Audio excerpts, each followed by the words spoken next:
Bismillahirrahmanirrahim. Assalamualaikum warahmatullahi wabarakatuh.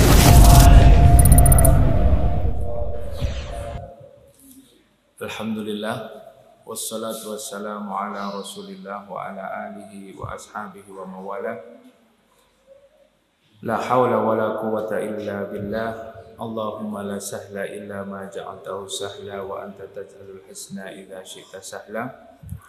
Rabbi shrah li sadri wa yassir li amri wahlul 'uqdatam min lisani yafqahu qawli. Rabbi zidni ilma warzuqni fahma. Amma ba'du. Alhamdulillah, pada malam hari ini kita dipertemukan kembali. Insyaallah kita kembali akan mengkaji ayat-ayat Allah Subhanahu wa taala. Malam ini mengkaji ayat yang ke-110, 111 dan 112.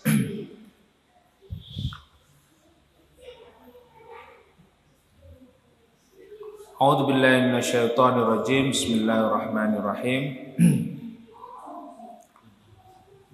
Wadda katsirun min ahlil kitab law yaruddunakum min ba'di imanikum kuffara hasadan min 'indi anfusihim min ba'di ma tabayyana lahumul haqq fa'fu wasfahu hatta ya'ti Allahu bi amrih innallaha ala kulli syai'in qadir wa aqimus salata wa atuz zakah wa ma tuqaddimu li anfusikum min khairin tajiduhu 'indallah innallaha bima ta'maluna basir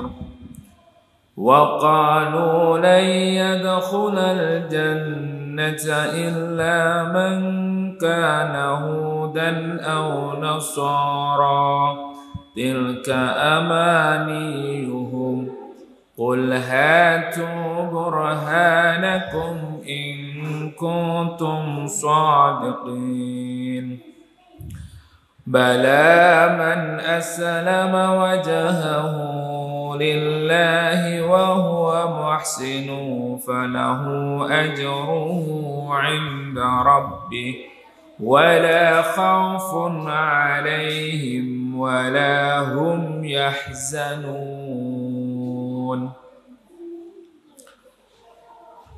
Allah Subhanahu wa taala berfirman di dalam ayat ini, kita sedikit mengulang, wadda katsirun min ahlil kitab, masih terkait dengan kedengkian orang-orang Yahudi.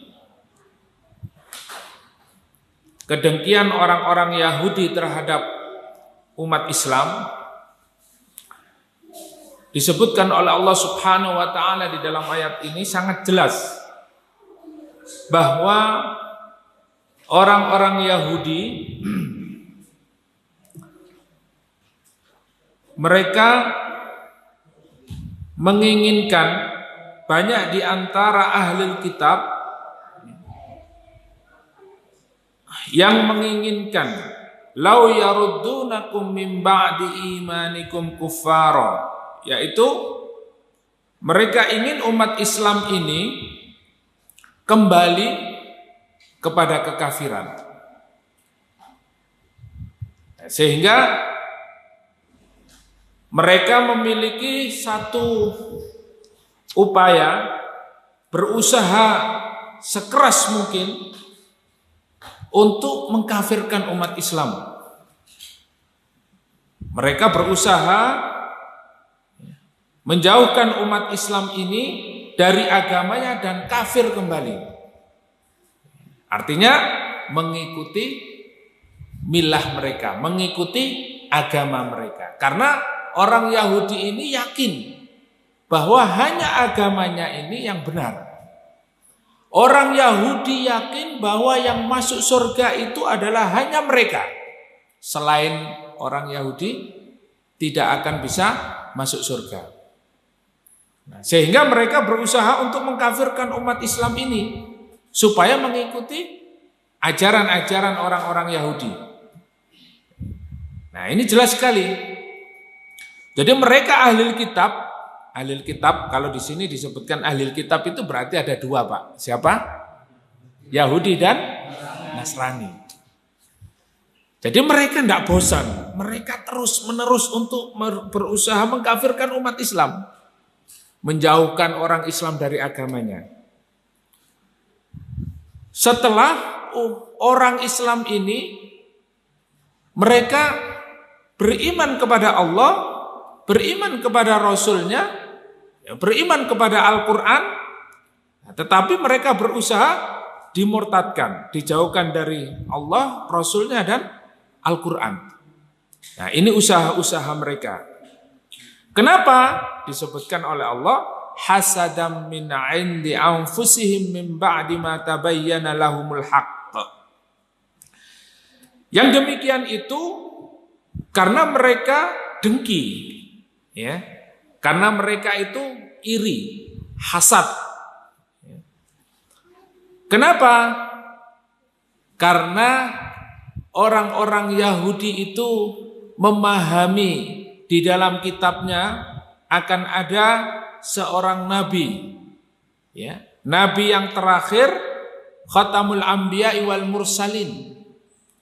Tetapi ternyata yang muncul adalah Rasulullah Shallallahu Alaihi Wasallam dari kalangan bangsa Arab.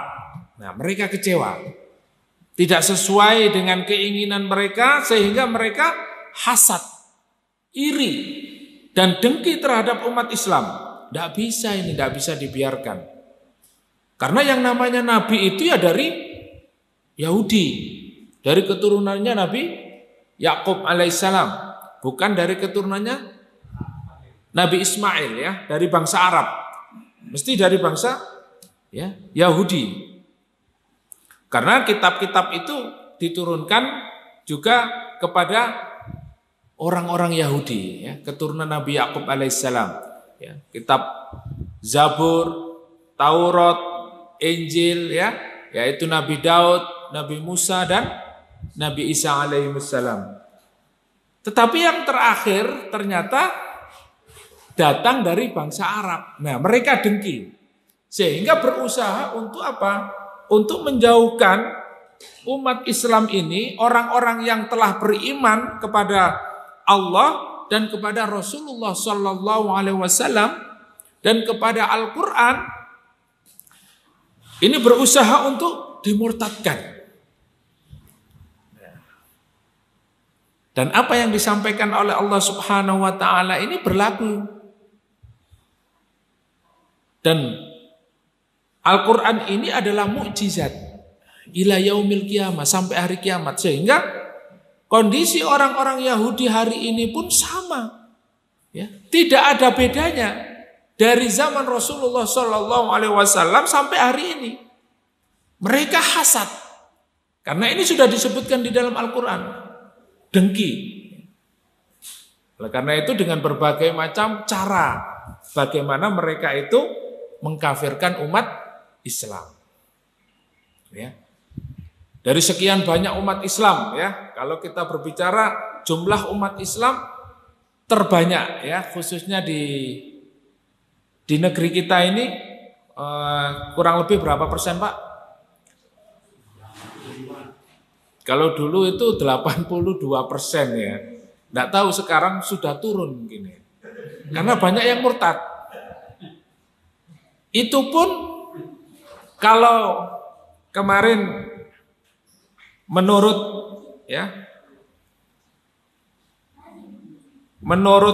analisa orang yang faham Islam, betul-betul faham Islam, itu hanya, ya, tidak kurang dari 10%, Pak. Yang lainnya itu apa? Islamiyun. Islamiyun itu bahasa, ya, bahasa penelitiannya meneliti, mengamati bagaimana mereka itu berislam, itu kalau bahasa kita abangan, orang abangan. Ya kadang sholat, kadang enggak. Ya, paham Islam, ya kadang pahamnya itu hanya sekian persen saja. Ya, makanya kalau diajak menegakkan Islam benar-benar kembali kepada Al-Quran, mereka pun kadang mau, kadang enggak. Ya, kebanyakan mau apa enggak? Padahal agamanya Islam. Nah, ini karakternya orang apa ini, Pak? Karakternya siapa ini? Karakternya siapa ini? Nah, disinilah kita mengamati pergerakan ini sudah diberitahu oleh Allah Subhanahu Wa Taala bahwa akan ada pemurtatan. Siapa yang melakukan?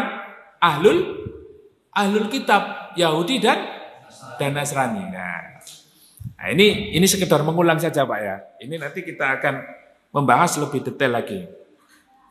Hasadan min indi anfusihim min ba'di ma tabayyana lahumul haq. Nah, setelah mereka itu mendapatkan keterangan yang benar di dalam kitabnya, di dalam kitab Taurat, di dalam kitab Injil ada penjelasan bahwa akan datang seorang nabi yang bernama Ahmad. Begitu juga di dalam Al-Quran itu disebutkan. Di dalam Taurat dan Injil itu ada keterangan itu. Tetapi mereka tidak mengikuti kebenaran itu. Jangankan informasi Pak ya, di dalam kitab mereka. Kitab mereka itu ditaruh di belakang punggungnya. Artinya apa? Tidak dipakai. Sudah mereka tidak memakai kitabnya itu sebagai petunjuk di dalam melaksanakan kebenaran, ya, mereka pun memusuhi yang membawa kebenaran ini, yaitu nabi-nabi mereka. Nabi-nabi mereka itu dikejar, ya, dibunuh, diusir. Nabi Yahya, Nabi Zakaria itu dibunuh oleh Bani Israel. Nabi-nabi mereka dibunuh. Kenapa? Karena mereka tidak mengikuti kebenaran yang datang. Meskipun tahu, tetapi mereka tidak mengikutinya. Itulah karakter orang-orang Yahudi. Fa'fu wasfahu hatta ya'tiyallahu bi'amri innallaha ala kulli syai'in qadir. Nah, coba kita mengetahui kedengkian orang Yahudi terhadap umat Islam, berusaha untuk memurtadkan orang-orang Islam, ya, supaya mereka kafir, supaya mereka keluar dari agama. Tetapi Allah mengajarkan kepada kita agar kedengkian itu tidak kita balas dengan kedengkian. Apa yang diajarkan oleh Allah? Fa'fu wasfahu hatta ya'tiyallahu bi'amri. Justru kedengkian mereka itu kepada umat Islam, kita diperintahkan untuk apa? Maafkanlah dan berlapang dadalah. Hatta ya'tiyallahu bi'amri, sampai Allah memberikan perintahnya, innallaha ala kulli syai'in qadir, dan sesungguhnya Allah maha kuasa atas segala sesuatu. Coba ketika kita melakukan sesuatu, ya, melakukan amal. Kemudian kita itu sudah melakukan karena Allah, ikhlas karena Allah. Tidak ada yang memuji, tidak ada yang mengapresiasi, ya.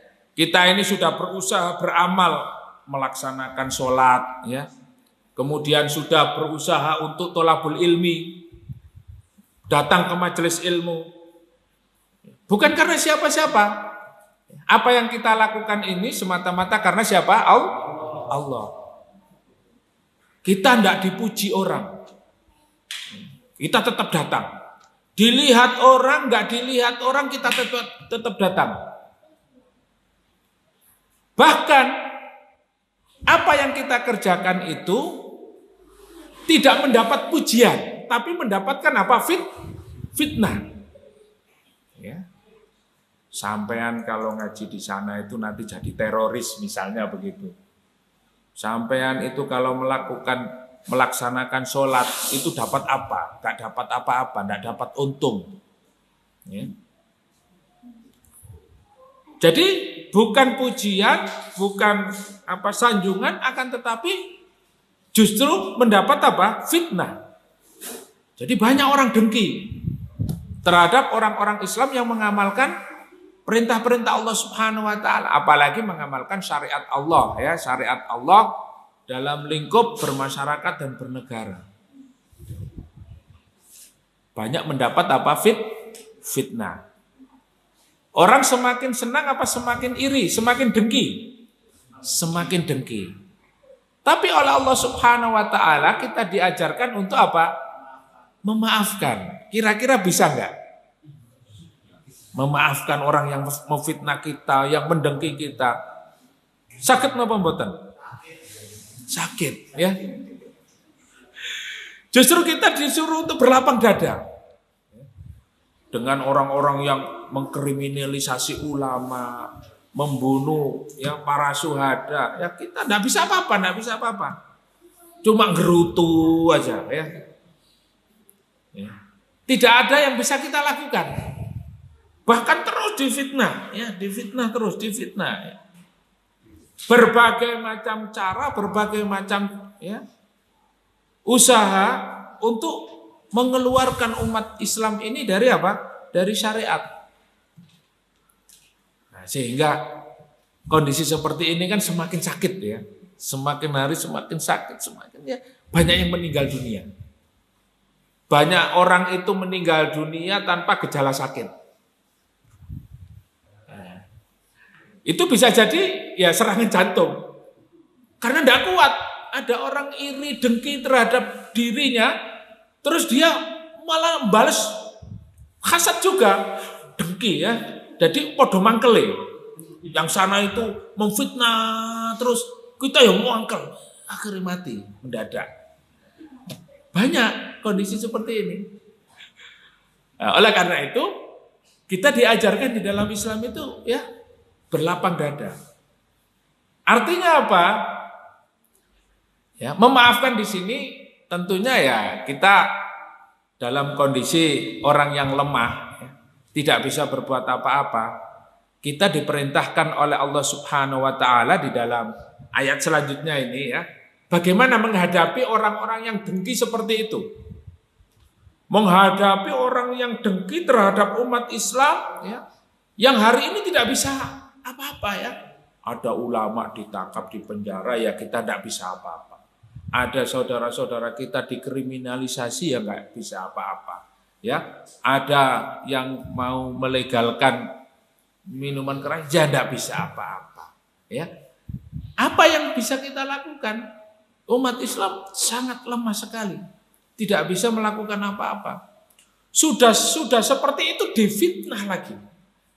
Ya. Jadi ini memang kedengkian orang-orang Yahudi dan Nasrani betul-betul dengki betul dengan Islam ini. Nah, oleh karena itu bagaimana kita supaya kuat menghadapi fitnah-fitnah seperti itu? Maka di dalam ayat berikutnya Allah perintahkan kepada kita wa aqimus sholata wa atuz zakah. Ya. Wa ma tuqaddimu li anfusikum min khairin tajiduhu 'indallah innallaha bima ta'maluna basir. Untuk menghadapinya agar kita tidak mudah emosi, tidak menghadapi kedengkian dengan kedengkian, ya. Kemudian agar kita lebih bersabar, maka Allah perintahkan kita untuk apa?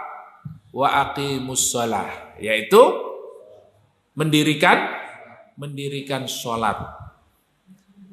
Maka di dalam ayat yang lain disebutkan wasta'inu bis sabri was shalah.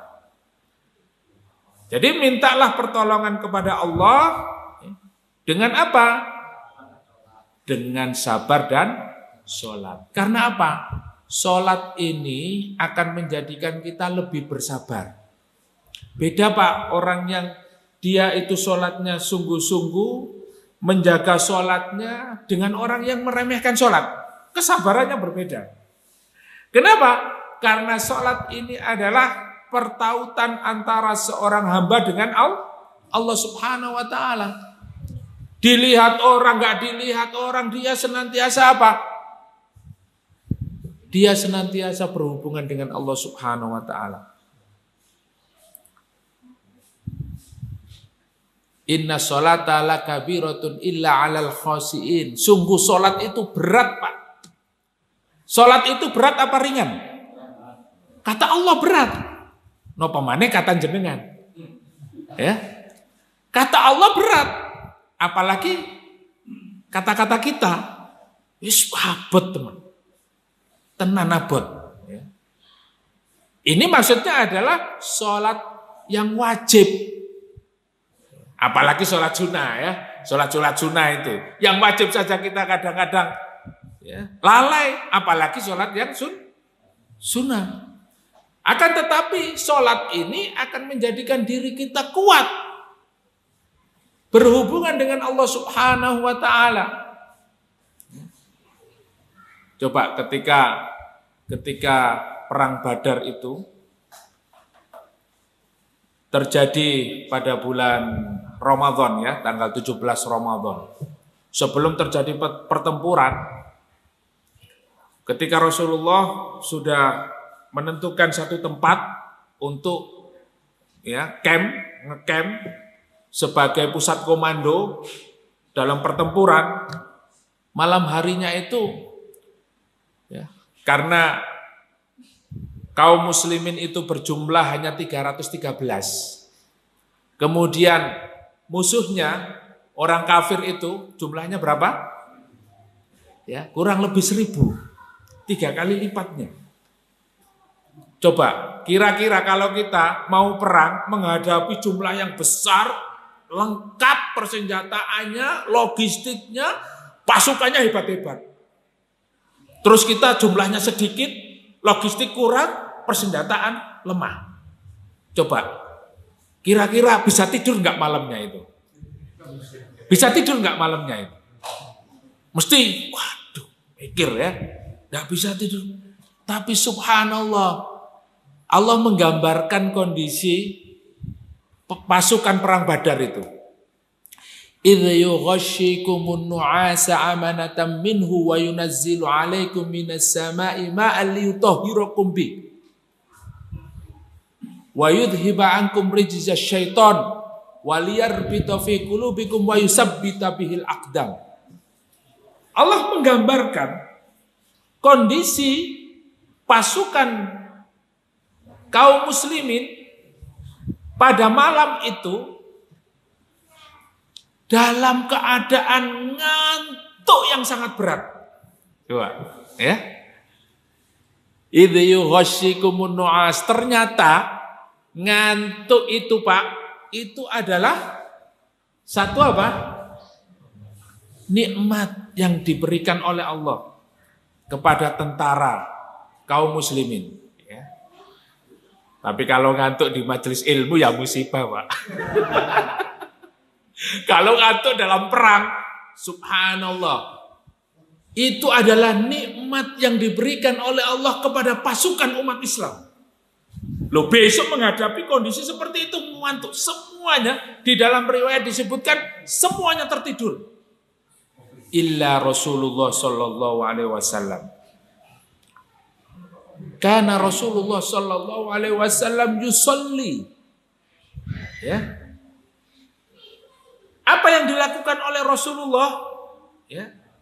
Diriwayatkan ketika itu semuanya tidur, ada beberapa orang yang belum tidur, ya, termasuk Ali radhiyallahu an. Beliau penasaran sehingga terjaga dan melihat Rasulullah. Apa yang dilakukan oleh Rasulullah sallallahu alaihi wasallam? Beliau sholat sampai pagi. Beliau melaksanakan sholat sampai pagi. Kenapa? Karena sholat inilah yang membuat tenang. Sholat inilah yang membuat seorang itu berani. Hubungan antara dirinya hamba dengan Allah Subhanahu wa taala yang membuatku kuat.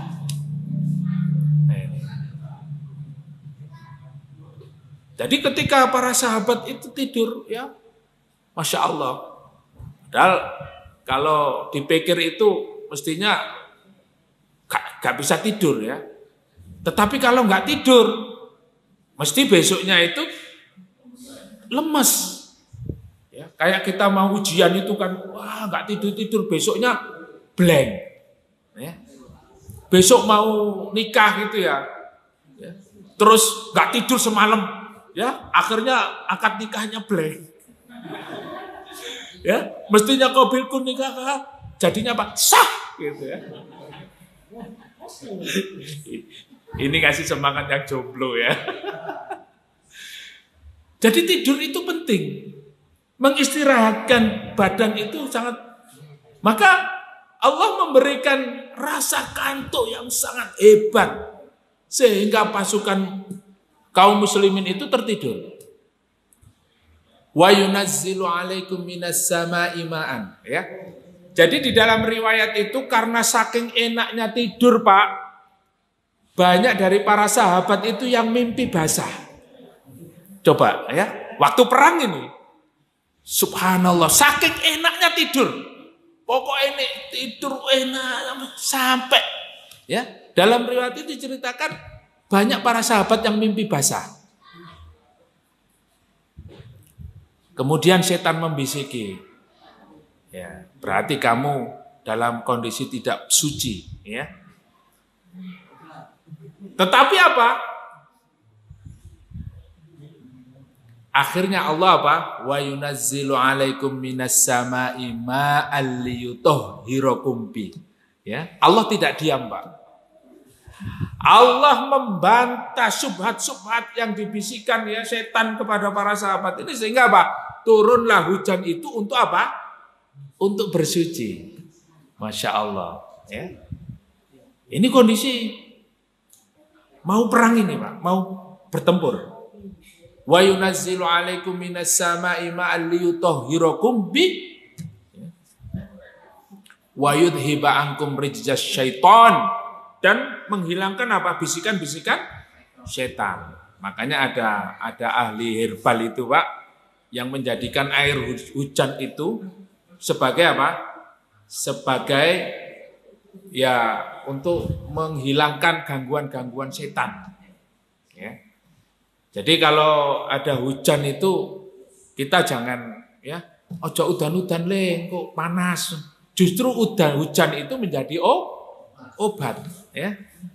Justru hujan ini menjadi obat, mensucikan ya, mensehatkan. Nah, itu ada yang berpendapat seperti itu ya.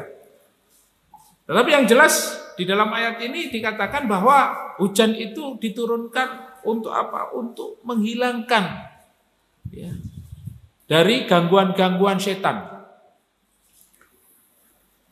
Kemudian ya, wa yunazzilu 'alaikum minas sama'i ma'an liyutahhirakum bi wa yusabbita bihil aqdam. Dan apa?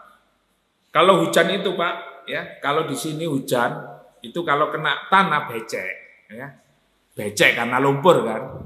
Tapi kalau di padang pasir ketika hujan itu maka pasir itu semakin padat. Oleh karena itu kalau besok perang itu sudah dalam kondisi ya head to head ya, bertempur dengan musuh itu tidak keblawak lagi. Jadi padat. Nah, subhanallah ya.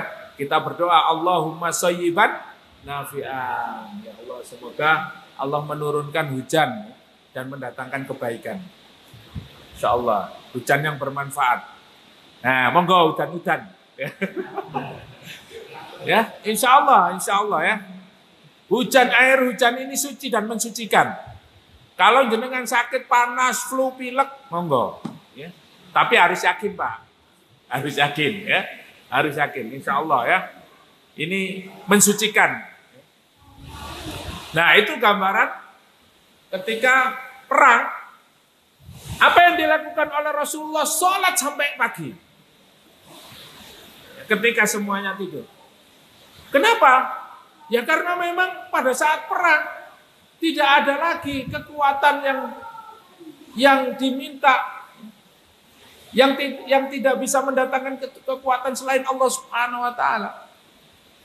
Nah, makanya begitu juga kita menghadapi kedengkian orang-orang kafir, orang-orang Yahudi yang selalu berusaha memurtadkan umat Islam, yang selalu berusaha mencelah para dai, para ustadz, para ulama, yang selalu menghina Islam, yang selalu menghina umat Islam. Jadi kedengkiannya orang Yahudi ini yang pertama ini memurtadkan umat Islam. Itu ya. Untuk supaya kita tidak terkena dampak daripada kedengkian orang-orang Yahudi dan konco-konconya, ya. Minal musyrikin wal munafikin, ya. Banyak. Kita tetap bertahan. Artinya apa? Maka perbaikilah hubungan kita dengan Allah. Melalui apa? Memperbaiki hubungan kita dengan Allah melalui apa? Melalui sholat. Wa aqimus sholat. Nah, jadi ini penting, Pak, ya. Bapak-bapak, adik-adik, mas-mas, ya, ikhwan fiddin asyadakumullah. Jadi sholat ini adalah salah satu kekuatan yang ada pada diri seorang mukmin. Oleh karena itu, di dalam sebuah hadis disebutkan bainar rajuli wa bainal kufri tarkus sholat. Antara seseorang dan kekafiran itu, Pak, ya standarnya, kalau kita melihat orang ini muslim, orang ini kafir, ya, antara seseorang dengan kekafiran ukurannya hanya satu, yaitu apa? Apakah orang itu meninggalkan sholat atau tidak? Kalau dia istiqomah, selalu menjaga sholatnya, maka tentu hubungannya dia dengan Allah Subhanahu wa taala sangat kuat sekali. Hubungan antara seorang hamba dengan Allah Subhanahu wa taala sangat kuat, dan itulah kekuatan hamba. Nah, kalau dia meninggalkan sholat, jelas dia dekat kepada kekafiran. Nah, ini gampang dia berbuat zina, korupsi, ya, minum khamr, judi dan lain sebagainya, banyak melakukan kemaksiatan. Karena apa? Tarkus sholat, meninggalkan sholat. Karena apa? Innas sholata tanha 'anil fahsya'i wal munkar. Sesungguhnya sholat itu bisa mencegah dari perbuatan keji dan mungkar. Ya. Kok masih banyak, Ustadz, orang yang sholat tapi melakukan kemungkaran? Nah, kualitas sholatnya ini perlu juga, ya, dievaluasi, muhasabah. Ya. Hubungan antara dirinya dengan Allah Subhanahu wa taala. Karena memang terletak pada apa? Sejauh mana dia melakukan sholat ini. Apalagi ditambah dengan sholat tahajud. Banyak keutamaan sholat tahajud. Karena sholat tahajud itu pada awalnya diwajibkan, Pak. Ya, selama 1 tahun diwajibkan oleh Allah. Tetapi karena melihat panjenengan ini kayaknya ya enggak kuat, ya, tidurnya sering kebablasan, Allah tahu. Sehingga akhirnya apa? Sholat tahajud itu hanya 1 tahun saja. Di dalam surat Al-Muzammil itu, ya. Ya ayyuhal muzammil qumil laila illa qalila, ya, dan seterusnya. Nah, kemudian di ayat terakhir surat Al-Muzammil itu inna rabbaka ya'lamu, ya. Ya'lamu. Allah tahu, Pak, kemampuan hambanya itu. Sehingga apa? Ya tidak diwajibkan lagi, akhirnya apa? Ditekankan. Sunnah muakkad. Dan dicintai oleh Allah Subhanahu wa taala. Nah, di dalam surat yang lain juga disebutkan keutamaan surat tahajud itu ya. Fatahajjat bihi nafilatan lak asa ayyab'atsaka rabbuka maqamam mahmuda. Jadi kalau kita ingin diangkat derajatnya di dunia dan di akhirat, ingin menjadi orang yang mulia, maka jagalah sholat tahajud. Ya. Jadi kalau sholat tahajud itu, kalau orang yang sering sholat tahajud itu, ya wajahnya bercahaya, Pak. Wajahnya bercahaya, kemudian dia juga memiliki satu keyakinan diri, ya, pede, percaya diri.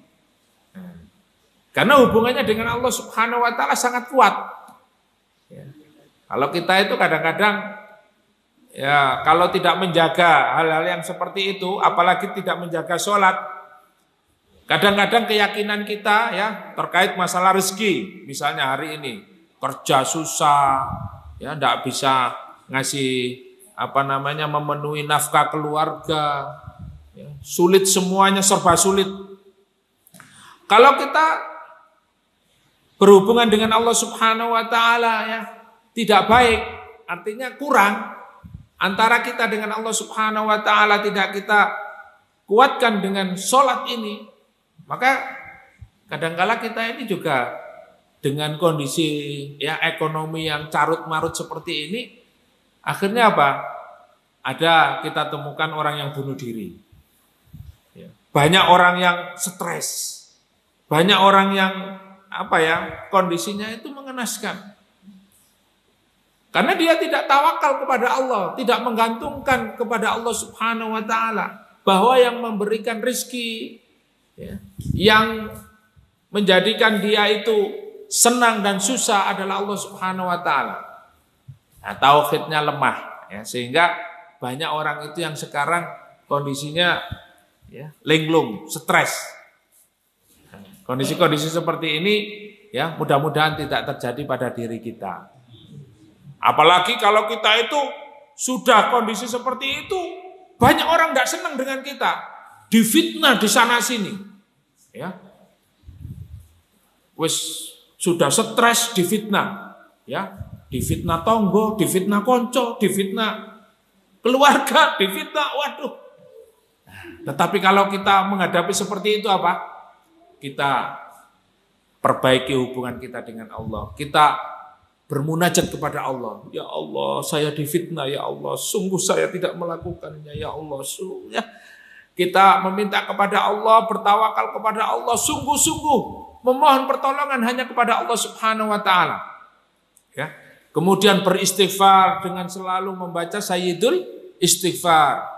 Allahumma anta rabbi la ilaha illa anta khalaqtani wa ana abduka wa ana ala ahdika. Dan seterusnya kita merendahkan diri kita kepada Allah. Pasti Allah akan menolong kita. Nah, itulah salah satu kekuatan. Oleh karena itu menghadapi kedengkian orang-orang di sekitar kita, apalagi kedengkian orang-orang kafir kepada kita, jangan tinggalkan sholat. Tegakkan sholat. Jaga sholat. Ya. Terutama sholat lima waktu ya, karena di sini pakai wa aqimus sholah, pakai al ini al ma'rifah ya. Di sini disebutkan, para ulama mengatakan ini sholat 5 waktu, jadi jangan ditinggalkan. Ini adalah hubungan seorang hamba dengan Allah Subhanahu wa taala. Kemudian yang kedua, wa atuz zakah ya. Jadi untuk menangkal kedengkian orang-orang kepada kita, terutama orang-orang kafir, ya selain dengan sholat, maka hendaknya kita menunaikan zakat, ya zakat.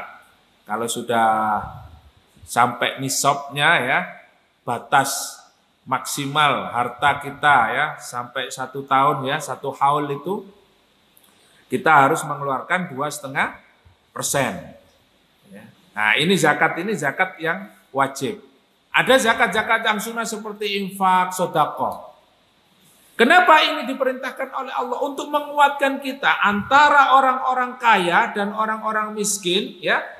Bagaimana kita membangun di tengah-tengah sosial masyarakat ini, menguatkan umat Islam dengan memperhatikan orang yang lemah, orang yatim, fakir miskin, janda, orang-orang yang tidak punya, kita dekatkan dengan orang-orang yang kaya.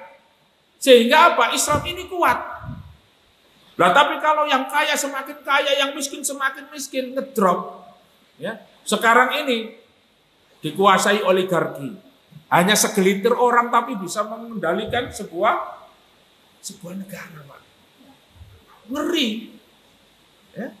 Dan umat Islam ini mungkin masih belum menyadari bahwa betapa pentingnya menunaikan zakat, membangun sosial, ya, hubungan antara orang-orang kaya dengan orang-orang yang miskin di antara umat Islam sendiri, sehingga apa? Lebih kuat. Ya sekarang alhamdulillah ya, kalau Jumat itu ada Jumat berbagi.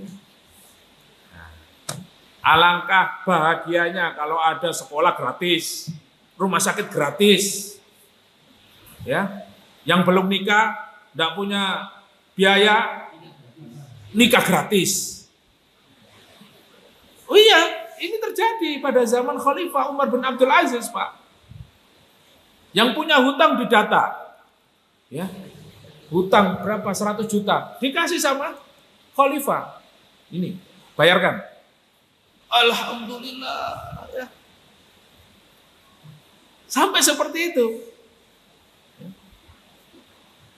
Apalagi urusan perut. Urusan perut ini sensitif memang, Pak. Ya. Ada perang itu juga gara-gara apa? Gara-gara perut. Ya. Nyari dunia. Kondisi seperti inilah. Kalau tidak diperhatikan, akan menjadi apa? Penyebab konflik di antara internal umat Islam. Apalagi orang-orang yang memiliki kekayaan ini sekarang mengendalikan ya sistem ini. Jadi mudah sekali dikendalikan. Kenapa? Ya karena orang-orang kayanya tidak peduli terhadap saudara-saudara yang lainnya yang kondisinya lemah, ya. Lemah ekonominya.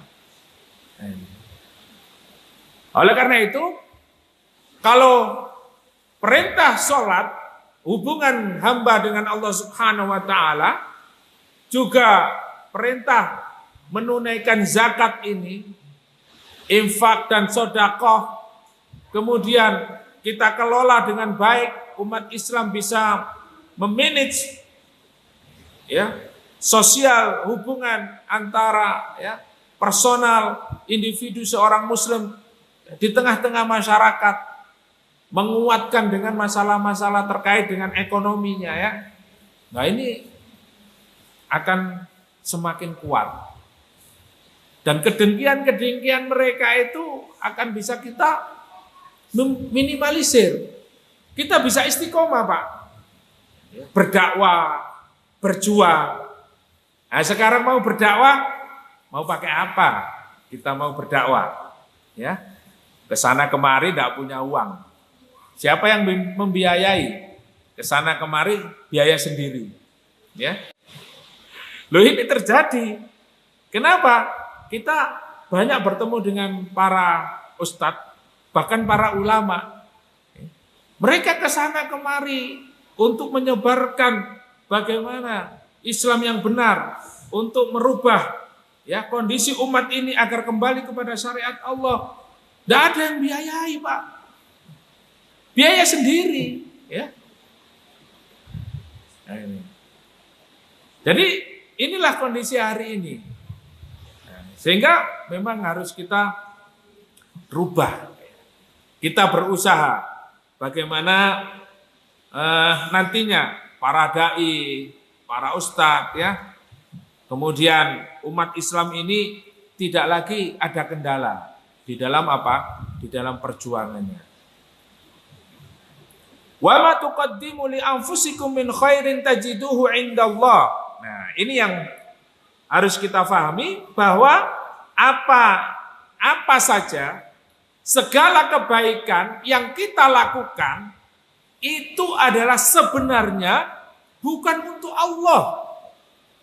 Sholat kita, zakat kita, amal kita tolabul ilmi sampai hujan-hujan begini, bukan untuk Allah, tapi untuk siapa?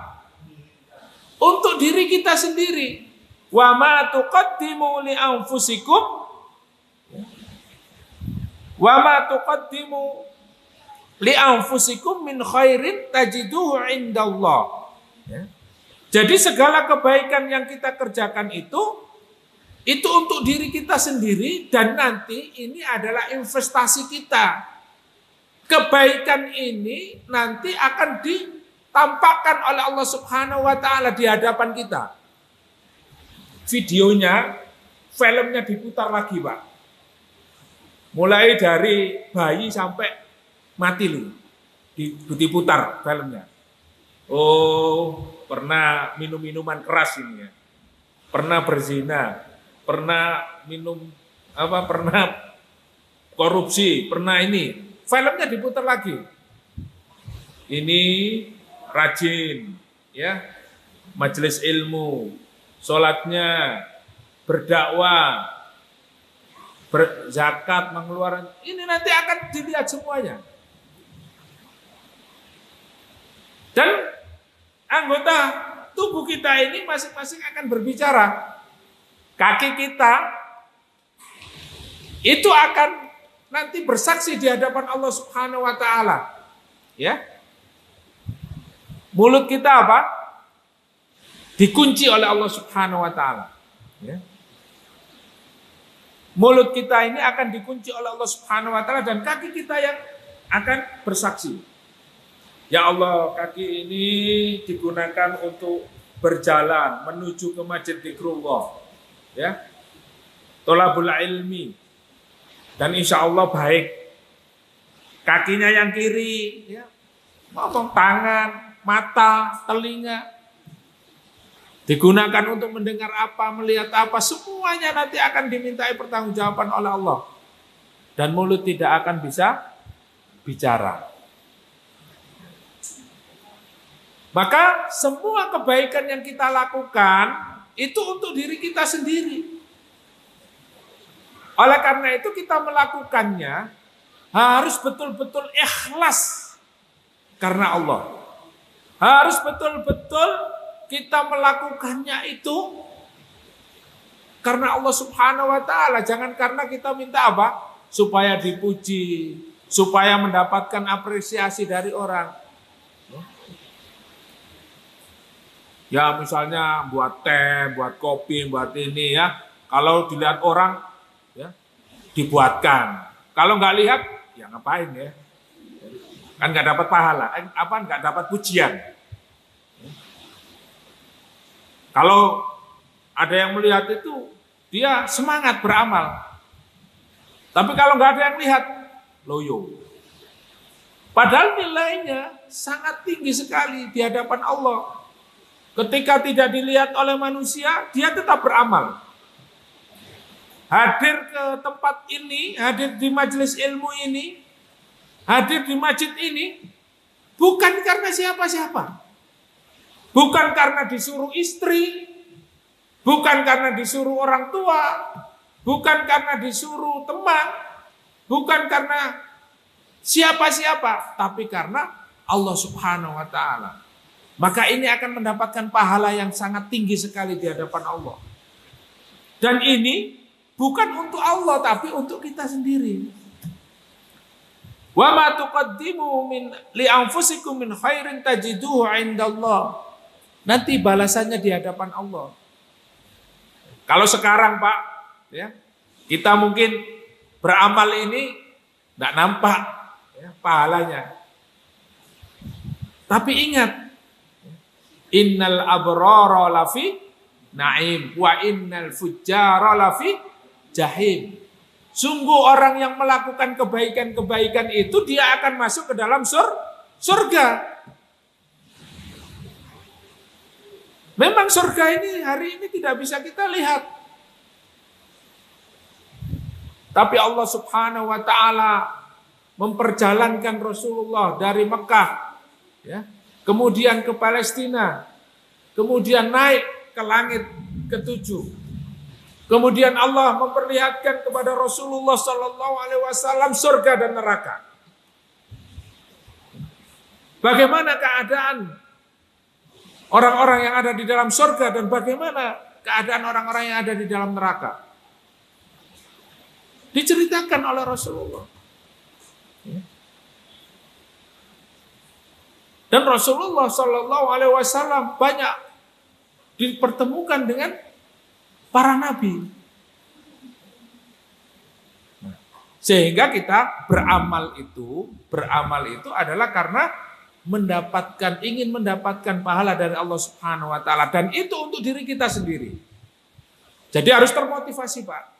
Ya, anak-anak juga begitu, teman-teman yang ada di sini. Jangan karena disuruh-suruh orang tua, disuruh-suruh, dipaksa untuk datang ke majelis ilmu. Ya, mungkin awalnya enggak apa-apa. Ya, dipaksa dulu. Tapi seterusnya kita harus ikhlas karena Allah, karena ini adalah untuk diri kita sendiri, untuk kebaikan diri kita sendiri. Begitu pula kalau orang-orang itu melakukan kejahatan, maka Allah Subhanahu wa taala juga sudah memberikan satu balasan tersendiri bagi mereka. Oleh karena itu, Allah Subhanahu wa taala melanjutkan, innallaha bima ta'maluna basir. Sesungguhnya Allah mengetahui dan Allah Maha melihat apa yang kalian kerjakan. Jadi sedikit saja amalan yang kita lakukan Allah melihatnya. Allah menghitungnya. Wa may ya'mal misqala dzarratin khairan yara. Wa may ya'mal misqala dzarratin syarran yara. Jadi Allah itu tahu, Pak.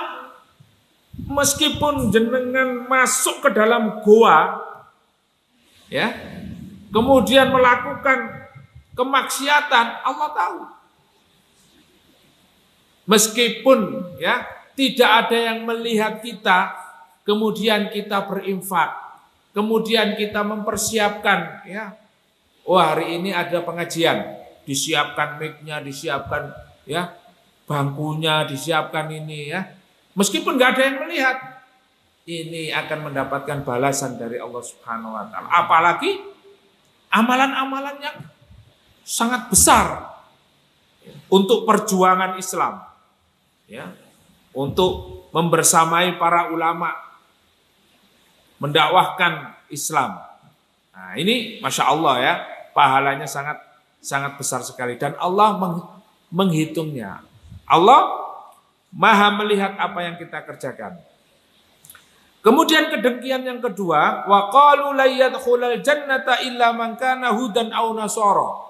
Tadi kedengkian yang pertama, orang-orang Yahudi itu ingin supaya mereka melihat orang Islam itu kafir, orang Islam itu murtad dari agamanya. Nah, yang kedua, mereka meyakinkan, mereka itu pede, Pak. Mereka itu percaya diri bahwa mereka mengatakan la yadkhulul jannata illa man kana hudan aw nasara. Tidak ada orang yang masuk surga itu kecuali orang Yahudi dan Nasrani. Tidak ada. Jadi orang Islam itu tidak bisa masuk surga. Makanya sekarang itu banyak yang ragu terhadap keislamannya. Gena pembuatan. Tiang Islam tapi ragu dengan Islamnya. Ya. Akhirnya ada Islam moderat, ada Islam ini, ada Islam ini, Islam ini, Islam ini ya.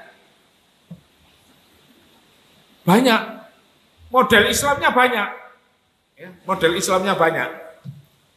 Karena memang tujuan mereka adalah menjadikan umat Islam itu ragu-ragu terhadap agamanya. Ya, dan itu tujuan orang Yahudi. Ada itu. Di protokoler orang-orang Yahudi itu ditulis di dalam sebuah kitab. Bagaimana menjauhkan para pemuda pemuda Islam ini dari agamanya, supaya anak-anak muda ini tidak paham tentang Islam. Akhirnya yang tren di kalangan anak-anak muda ini apa? Gaya-gaya barat, gaya-gaya Korea, gaya-gaya apa? Ya, gaya-gaya yang itu bukan datang dari Islam. Ketika dia itu melaksanakan sunnah, maka diprovokasi. Ya, karena orang Yahudi itu memang terkenal provokator. Ya. Wah, kamu itu ketinggalan zaman kamu itu. Ya. Wayahiku telinga itu ditendek. Nah, ini keren. Ya. Rambut semir hijau kayak pelangi itu. Wah, itu keren. Ya. Hidung ditendek, mata ditendek. Ya.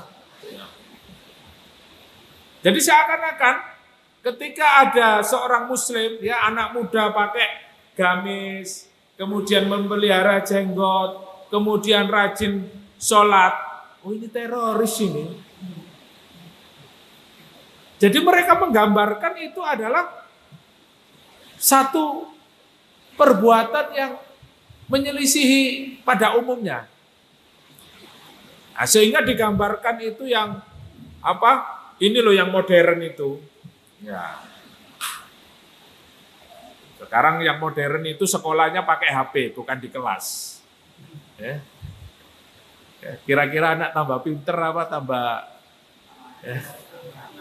tambah pinter main gamenya, ya. Tambah pinter main gamenya. Nah, hal-hal yang seperti ini memang sengaja diciptakan oleh mereka untuk menjauhkan umat Islam dari agamanya. Nah, ini sangat berbahaya sekali. Bahkan mereka mengatakan, kalau kamu ikut kami, kamu bisa masuk surga. Karena apa? Mereka mengatakan la yadkhulul jannata illa man kana hudan aw nasara. Enggak bisa. Enggak ada orang yang masuk surga itu kecuali orang Yahudi dan Nasrani. Tapi apa kata Allah? Tilka amaniyuhum. Jadi Allah mengatakan itu angan-angan mereka. Jadi angan-angan mereka itu yang masuk surga, yang masuk surga itu adalah Yahudi dan Nasrani, dan orang Islam itu masuk neraka. Maka oleh Allah dikatakan kul hatu burhanakum in kuntum shodiqin. Ya, baiklah kalau begitu, coba tunjukkan bukti-buktinya kalau kamu benar. Ayo buktikan kalau kamu benar, kalau kamu masuk surga. Nah, bisa nggak orang Yahudi membuktikan bahwa dirinya masuk surga? Ya. Sebaliknya orang Yahudi ini banyak perbuatan-perbuatan mereka itu yang justru menyebabkan dia dimasukkan oleh Allah ke dalam neraka. Dari pertama menyelisihi para nabi dan rasul, membuang, ya tidak memakai kitab yang diturunkan kepada nabinya, Nabi Musa, Nabi Isa alaihissalam. Nabi Musa pun dikejar-kejar mau dibunuh. Nabi Isa pun dibunuh oleh mereka, tetapi diangkat oleh Allah Subhanahu wa taala ke langit. Dan nanti Nabi Isa alaihissalam di akhir zaman nanti akan turun, ya, bersamaan dengan datangnya Imam Mahdi alaihissalam. Jadi Nabi Isa itu turun nanti usianya 30 tahun, Pak. Nabi Isa nanti turun itu usianya 30 tahun, jadi masih muda ya. Kalau saya sudah 40 tahun ya. Orang-orang Yahudi menyelisih nabinya, bahkan dibunuh nabinya. Nah ini. Kemudian mereka pun tidak bisa membantah. Tidak bisa memberikan bukti-bukti bahwa mereka itu adalah orang yang dijamin masuk surga. Kenapa? Karena menyelisihi kitabnya sendiri. Jadi di dalam kitabnya orang-orang Yahudi dan orang-orang Nasrani itu mestinya dia mengikuti Rasul, utusan Allah yang terakhir, yang menjadi penutup para nabi, yaitu siapa? Rasulullah Shallallahu Alaihi Wasallam, Nabi Muhammad Shallallahu Alaihi Wasallam. Tapi justru mereka selisih. Nah, satu. Kemudian mereka juga tidak mengikuti Nabi, kemudian tidak mengikuti isi daripada kitabnya. Bagaimana mungkin dia dijamin oleh Allah masuk surga? Tapi untuk mengelabui, untuk supaya orang-orang itu percaya bahwa ajarannya Yahudi dan Nasrani inilah yang selamat, maka orang-orang itu yang sudah beriman kepada Allah, kepada Rasulnya dan kepada Al-Quran itu dimurtadkan. Sering kita sampaikan di dalam kajian ini bahwa Allah berfirman, "Walan tardha ankal yahudu walan nasara hatta tattabi'a millatahum." Sungguh tidak akan rela orang-orang Yahudi dan Nasrani itu kepada kalian sampai kalian orang Islam itu mengikuti agama Yahudi dan Nasrani. Nah ini, jadi kedengkian mereka ini luar biasa.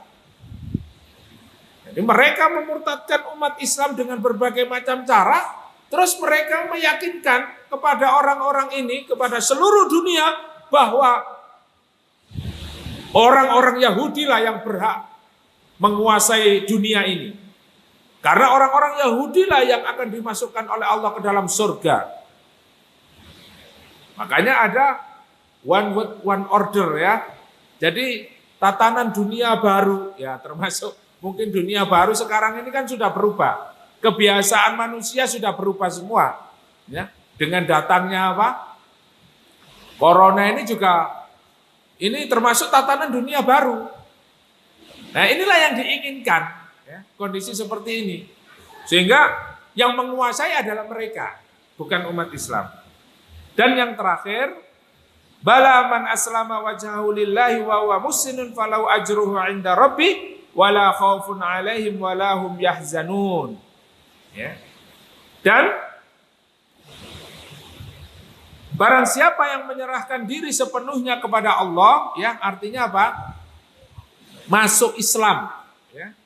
Barang siapa yang menyerahkan dirinya sepenuhnya kepada Allah, tunduk dan patuh kepada Allah, karena aslama yuslim itu artinya tunduk dan patuh ya, menyerahkan diri sepenuhnya kepada Allah, wa huwa muhsin falahu ajruhu 'inda rabbih, dan disertai dengan perbuatan-perbuatan baik, falahu ajruhu 'inda rabbih, maka dia akan mendapatkan pahala di sisi Allah Subhanahu wa taala. Jadi kalau dia ini seorang muslim yang baik, disertai dengan amalan-amalan yang soleh, amalan-amalan yang baik yang lainnya, maka Allah akan berikan pahala di sisi Allah Subhanahu wa taala. Wala khaufun 'alaihim wala hum yahzanun. Dan mereka tidak ada rasa takut pada diri mereka dan tidak akan bersedih hati. Jadi maksudnya kalau kita itu sebagai seorang muslim kemudian beramal soleh, nanti ketika sakaratul maut, kita tidak sedih Pak. Kita akan dimudahkan oleh Allah dengan kalimat thayyibah. Kalimat yang terakhir yang kita ucapkan di dunia ini adalah apa? La ilaha illallah. Masya Allah. Man akhiru kalamihi la ilaha illallah dakhalal jannah. Rasulullah bersabda, barang siapa yang di akhir hayatnya kalimat yang terakhir keluar darinya itu adalah la ilaha illallah, maka dia wajib masuk ke dalam surga. Masya Allah ya. Mudah-mudahan kita semuanya husnul khatimah. Amin.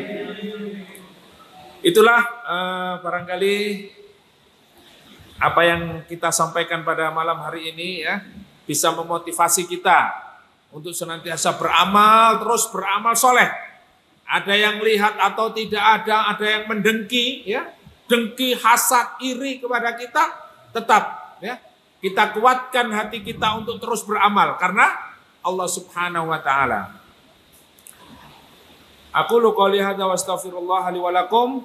Mohon maaf atas segala kekurangan. Aku qouli hadza.